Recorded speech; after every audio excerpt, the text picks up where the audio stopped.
Assalamualaikum warahmatullahi wabarakatuh. Apa kabar, sobat mahasiswa semuanya? Semoga dalam keadaan sehat walafiat, tidak kurang suatu apapun.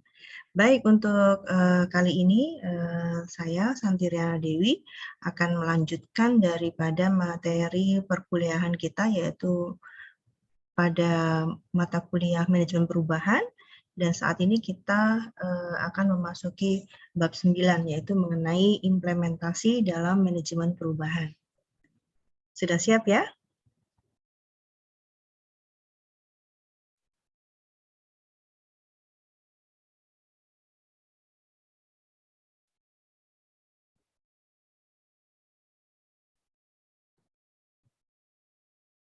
Baik, implementasi perubahan.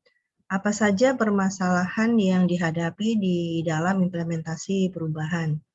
Yang pertama adalah seperti kita ketahui bahwa dalam implementasi itu memerlukan waktu yang lebih lama daripada yang telah dialokasikan. Nah, ini masalahnya seperti itu ya. Jadi kadang kita dalam pelaksanaannya itu lebih lama daripada waktu yang sudah ditentukan. Kemudian masalah utama yang dihadapi selama implementasi adalah tidak diidentifikasi sebelumnya. Artinya kita tidak melakukan identifikasi dengan baik. Kemudian berikutnya adalah mengenai koordinasi implementasi yang tidak cukup efektif. Jadi kalau kita bicara efektif adalah mengenai berkaitan dengan waktu ya. Kemudian aktivitas yang bersaingan dan krisis menarik perhatian demi implementasi keputusan strategi ini. Jadi di sini ada berbagai macam kegiatan yang kita ingin laksanakan secara bersamaan sehingga mengganggu daripada proses implementasi tersebut. Kemudian next yaitu mengenai kapabilitas atau kemampuan dan keterampilan dari unsur-unsur yang terkait di dalam perubahan tersebut. Kemudian juga adanya pelatihan dan instruksi yang diberikan pada pekerja tingkat bawah yang tidak cukup. Artinya bahwa karyawan ataupun pegawai tidak siap ya untuk melakukan perubahan tersebut. Kemudian juga ada faktor-faktor yang tidak terkendali dari lingkungan eksternal yang mempunyai dampak merugikan pada implementasi. Tentunya salah satu contohnya adalah bagaimana pada saat kemarin ya, dan kita sudah hampir 3 tahun ini berada di masa pandemi COVID-19, dan tentu ini merupakan faktor lingkungan eksternal ya yang tentu saja mempengaruhi ya proses dari implementasi perubahan tersebut, dan juga faktor-faktor yang lain ya seperti misalnya adanya perubahan-perubahan kebijakan dari pemerintah ataupun pemerintah pusat, pemerintah daerah, kemudian juga berkaitan dengan misalnya lingkungan-lingkungan ya, misalnya lingkungan terjadinya bencana ataupun hal-hal yang tentu di luar kendali daripada internal yaitu atau dari perusahaan itu sendiri. Kemudian next, bagaimana kita melaksanakan perubahan itu? Langkah yang dapat dilakukan untuk memperbaiki keberhasilan implementasi yang pertama adalah mendapatkan dukungan dan pelibatan orang-orang kunci. Jadi artinya di sini bahwa tidak hanya karyawan ya, yang di level bawah atau menengah, tapi juga karyawan di level atas, yaitu orang-orang yang terpenting misalnya seperti manajer, brand manager, kepala bagian, dan lain sebagainya. Kemudian penyusunan rencana yang kuat, artinya rencana itu betul-betul disiapkan sebaik mungkin dan memang memungkinkan untuk direncanakan, karena kadang-kadang rencana ini melebihi daripada beban yang sebenarnya kita sanggup untuk lakukan.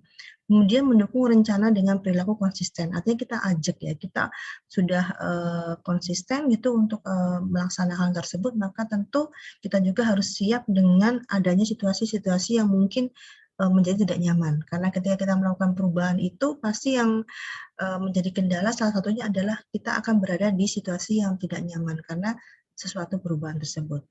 Dan develop enabling structure, yaitu bagaimana mengembangkan struktur yang memungkinkan. Ketika ada perubahan, nah biasanya akan diikuti oleh adanya perubahan-perubahan struktur gitu ya di dalam organisasi. Jadi struktur itu pasti akan bisa aja semakin panjang ataupun semakin melebar ya, tergantung daripada perubahan-perubahan yang akan kita capai, tentu akan berakibat juga terjadinya perubahan-perubahan di dalam struktur.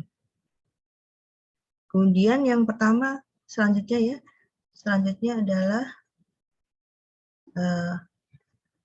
bagaimana kita celebrate ya, bagaimana kita merayakan keberhasilan kejadian yang terpenting tersebut. Jadi kita memang harus ada sebuah momen yang memberikan apa ya, bentuknya adalah celebrate di sini adalah maksudnya memberikan penghargaan ya atas perubahan yang sudah kita capai, dan kemudian tentu harus apa ya, diikuti oleh adanya communicated ya, artinya komunikasi yang berkelanjutan. Artinya ketika perubahan itu tidak hanya sampai di situ, tapi akan terus ya, terus melakukan perubahan-perubahan untuk menyesuaikan dengan kebutuhan dari konsumen ataupun kebutuhan pasar pada masa yang akan datang. Apa saja isinya komunikasi yang berkelanjutan tersebut adalah mengenai penjelasan secara rinci ya, mengapa perubahan itu harus terjadi. Jadi kita harus tahu dulu ini ya, mengapa harus berubah seperti itu. Kemudian mengapa perubahan itu perlu dilakukan, ini harus bisa dijawab. Kemudian juga menjelaskan tentang ruang lingkup perubahan itu sendiri. Jadi lebih spesifik, tahu apa yang akan kita rubah. Kemudian juga mengembangkan grafik dari perubahan. Nah, tentu perubahan ini kan pasti kita menginginkan apa ya, terus linier dan ke atas ya, ke atas gitu ya. Jadi artinya bahwa grafiknya itu diharapkan akan terus meningkat seperti itu. Kemudian menjelaskan tentang kriteria keberhasilan. Jadi harus jelas indikator-indikator dari perubahan tersebut yang bisa menunjukkan bahwa oh kita sudah berhasil ini ya melakukan perubahan dan sudah bisa melihat adanya perubahan tersebut dan bagaimana dampaknya terhadap organisasi ataupun perusahaan. Kemudian juga kita harus juga bisa menghargai ya orang-orang ya atas keberhasilan yang sudah dicapai. Kemudian juga menjadikan diri sendiri sebagai contoh bagi program perubahan. Artinya setiap orang itu menjadikan dirinya sebagai agent of change. Jadi mereka harus bisa memposisikan bahwa setiap orang itu ya harus berubah seperti itu. Karena perubahan itu di dalam organisasi tidak bisa hanya dilakukan oleh satu kelompok saja, tapi bersama-sama untuk melakukan perubahan sehingga akan signifikan apa yang ingin dicapai. Kemudian tindakan meneruskan perubahan seperti apa? Yang pertama adalah ketika kita sudah melakukan perubahan, maka kita harus melanjutkan karena perubahan itu harus continuous terus ya, berkelanjutan gitu ya. Yang pertama adalah kita redesign rules, artinya kita merancang ulang daripada peran organisasi.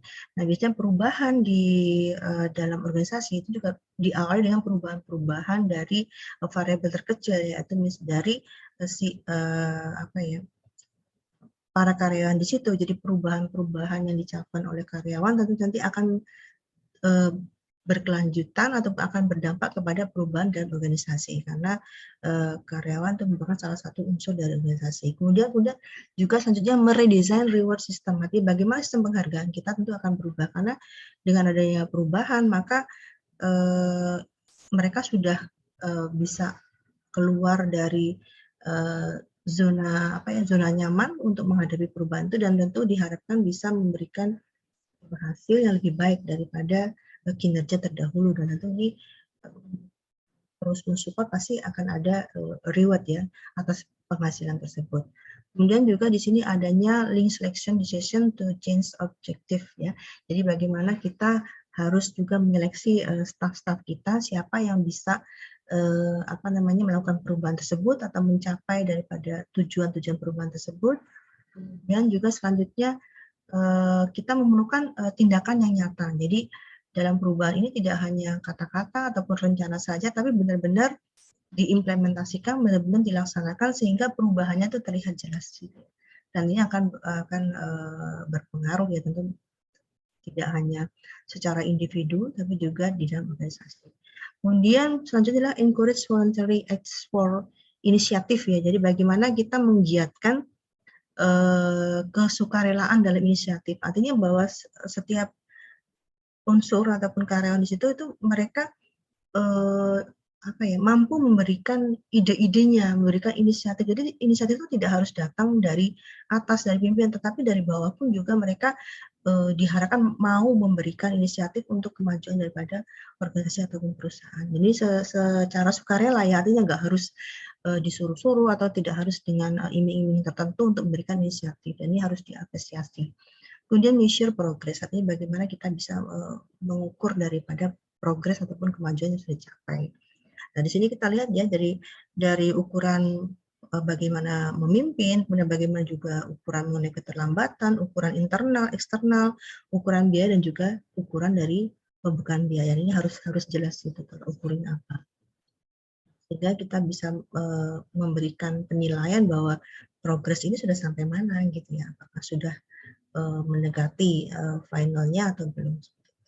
Kemudian celebrate en route ya, jadi tentu kita di sini dalam arti merayakan itu adalah bukan berarti dengan pesta-pesta, tetapi dengan kita memberikan apa ya namanya penghargaan-penghargaan ya, baik secara individual ataupun kelompok gitu ya, bahwa oh mengapresiasi gitu ya, artinya bahwa oh kita sudah berhasil dan keberhasilan ini tidak akan berhenti sampai di sini, tapi akan terus berkelanjutan. Kemudian tentu yang terakhir adalah adanya fine tune ya, yaitu bagaimana penyempurnaan karena pada setiap kita melakukan perubahan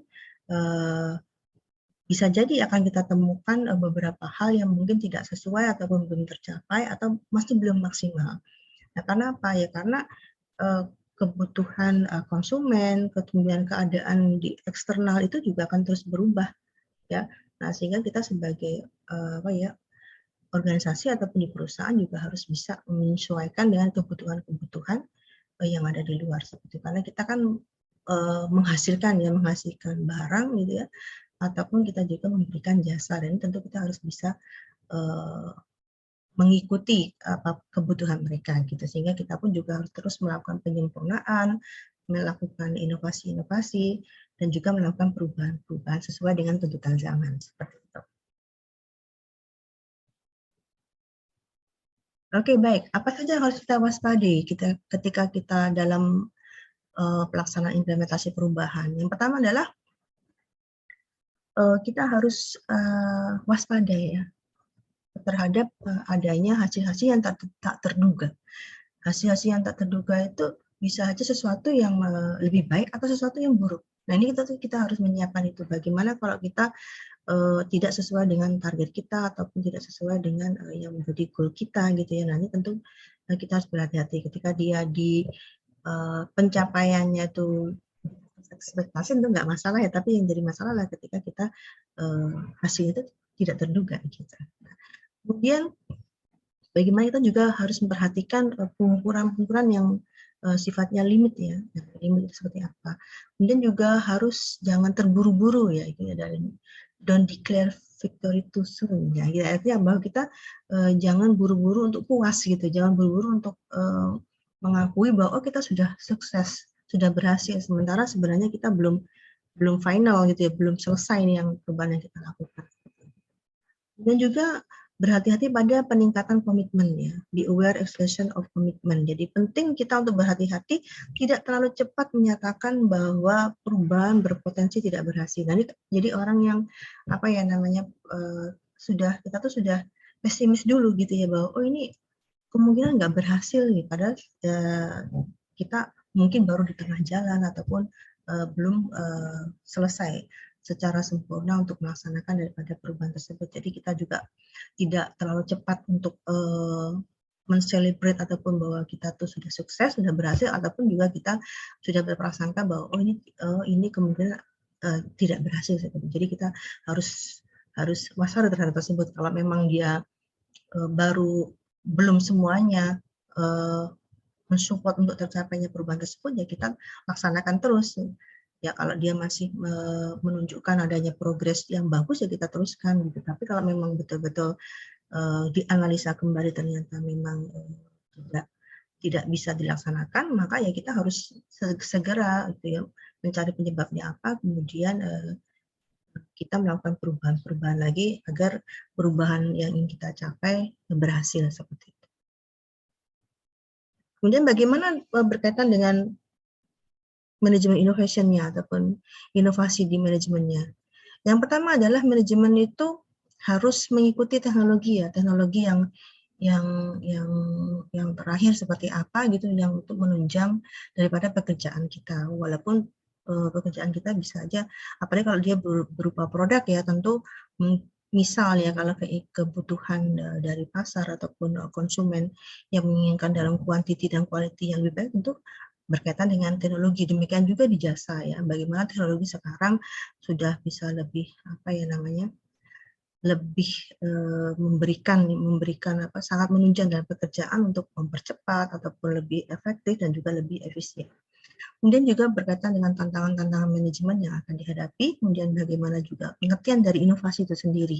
Ya, apakah kita inovasi itu di sebagian bidang saja atau kita akan melakukan di banyak bidang. Kemudian juga proses inovasinya seperti apa.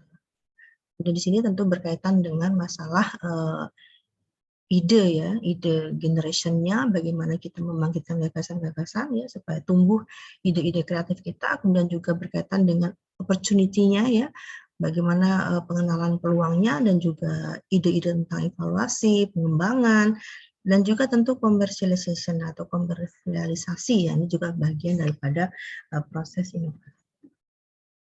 Nah, tipe inovasi ya, ada beberapa tipe inovasi di sini ya. Yang pertama adalah sifatnya incremental innovation, jadi hanya tambahan-tambahan saja, artinya inovasi itu tidak secara keseluruhan tadi per bagian saja, ataupun radical innovation. Nah, ini lebih besar lagi ya. Kemudian juga ada inovasi-inovasi di proses dan juga inovasi-inovasi di service. Kemudian bagaimana tentang hierarki inovasi? Nah, ini yang pertama adalah berkaitan dengan operational innovation, kemudian product innovation, jadi operasionalnya yang mengalami inovasi. Kalau ini produknya ya, jadi produk itu bisa barang atau jasanya seperti apa, kemudian juga strategi inovasinya seperti apa, kemudian juga manajemen inovasinya. Nah, baik, kalau kita kembali ke basicnya, apa sih sebenarnya manajemen inovasi itu? Yaitu segala sesuatu yang secara substansi mengubah cara pekerjaan manajemen itu ya dilakukan atau secara signifikan memodifikasi bentuk biasa ini kemudian menjadi bentuk yang berbeda dengan sebelumnya, kemudian dan juga dengan melakukan demikian untuk menguntungkan organisasi. Jadi artinya inovasi-inovasi yang dilakukan itu baik dalam prosesnya, juga bagaimana memodifikasinya, bagaimana manajemennya, dan tentu itu diharapkan akan adanya peningkatan ataupun perubahan ya inovasi dari hal yang ujungnya adalah untuk menguntungkan organisasi atau perusahaan. Jadi inovasi apapun yang dilakukan itu pada akhirnya adalah diharapkan bisa memberikan keuntungan atau profit. Nah, kemudian kekuatan inovasi manajemen. Ya, pertama adalah kekuatan untuk managing science-nya, kemudian bagaimana allocating capital-nya, ya, terutama human capital-nya, dan juga capital yang lain, social capital, dan juga yang lain. Kemudian juga managing intangible asset, jadi sesuatu yang bukan hanya tangible asset yang perhatian, tapi juga yang intangible, jadi seperti ide-ide, ya, kreativitas itu ya, itu masuk dalam intangible asset. Dan juga capturing the wisdom. Jadi bagaimana kita memberikan apa ya keadilan ya gitu ya untuk setiap karyawan dan atau pegawai, kemudian juga bagaimana kita membangun a global consortium. Jadi kita bagaimana kita masuk ke dalam konsorsium global seperti itu. Contoh misalnya dalam perkembangan tuh misalnya dari perusahaan ataupun organisasi yang mungkin skupnya secara nasional, kemudian dia akan berkembang menjadi internasional dan juga berkembang menjadi global.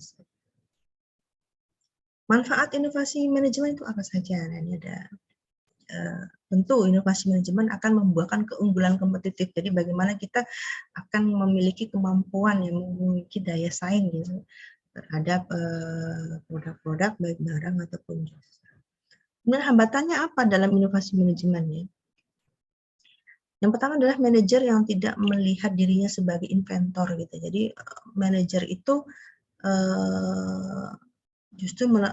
justru sebagai bukan sebagai pencetus ide gitu ya, tapi mereka hanya sebagai follower saja. Kemudian juga eksekutif yang ragu. Nah, ini bagaimana kalau eksekutif saja ragu ya bagaimana bawahan ya karyawan yang lain akan yakin. Jadi ketika kita mau melakukan inovasi itu kita harus yakin dulu. Kita harus yakin apa yang kita lakukan, kita yakin juga akan berhasil gitu ya untuk melakukan perubahan. Nah, baik, itu saja yang bisa disampaikan untuk implementasi. Nah, silahkan kalian ataupun mahasiswa sekalian untuk bisa mencari contoh ya, contoh real daripada implementasi daripada perubahan.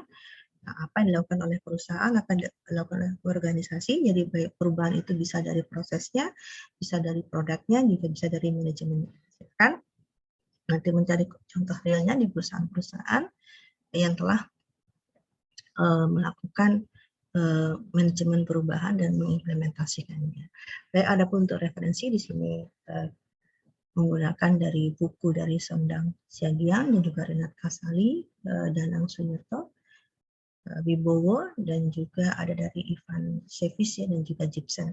Nah, silahkan kalian bisa menambahkan referensi-referensi lain yang berkaitan dengan bab implementasi dari perubahan.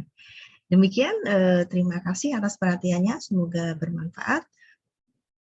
Assalamualaikum warahmatullahi wabarakatuh.